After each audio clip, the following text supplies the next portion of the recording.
ప్రజ్ఞ అంటే అర్థమైందండి. బుద్ధిలో ఉన్న తెలివిని తెలుసుకునే శక్తి, అది ప్రజ్ఞ అని చెప్పారు, బాగా అర్థమైంది. అలాగే సూక్ష్మ బుద్ధి అంటే బుద్ధి శ్రవణ మూలంగా జ్ఞానాలు తెలుసుకొని, మనన మూలంగా బాగా వినిపించుకొని దాన్ని తెలుసుకున్న ఆ బుద్ధినే సూక్ష్మ బుద్ధి అంటారా, లేక వేరే అర్థం ఉందండి? సూక్ష్మ బుద్ధి అని అంటే మనందరికీ కూడా బుద్ధి ఉంది. ఎందుకంటే భగవంతుడు మానవులకు మాత్రమే బుద్ధినిచ్చాడు. కాబట్టి ఆ బుద్ధిని ఎవరెవరు వాళ్ళ ఇష్టం వచ్చినట్టుగా ఉపయోగించుకుంటారు.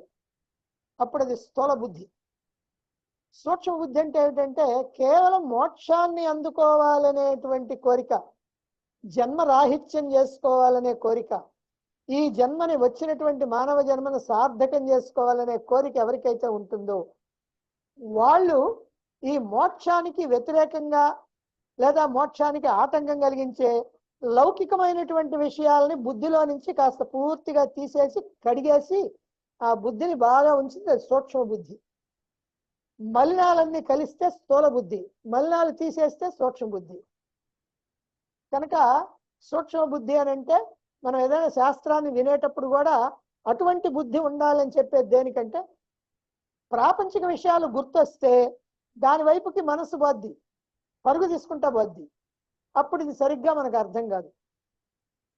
అందుకనే వేదాంతం ఇవన్నీ మనకు అర్థం కావు, సావలేండి, ఏదో ఈ వేదాలు గేదాలు మనకెందుకు అని అనుకునేది దేనికనంటే అది అంత కష్టం. దాన్ని తేలిగ్గా చేసి చెప్పేటువంటి వాళ్ళు చాలా అరుదుగా ఉంటారు. ఎందుకనంటే వాళ్ళు ఆ ఉన్నటువంటి దాన్ని ఆ గ్రాంధిక భాషలోనే చెబితే సామాన్యులకి అర్థం కాదు.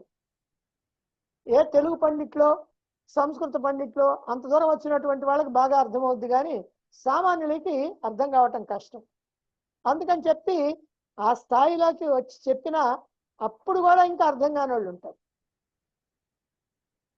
ఒకవేళ అర్థమైనా అప్పుడు అర్థమైన తర్వాత మర్చిపోతాం.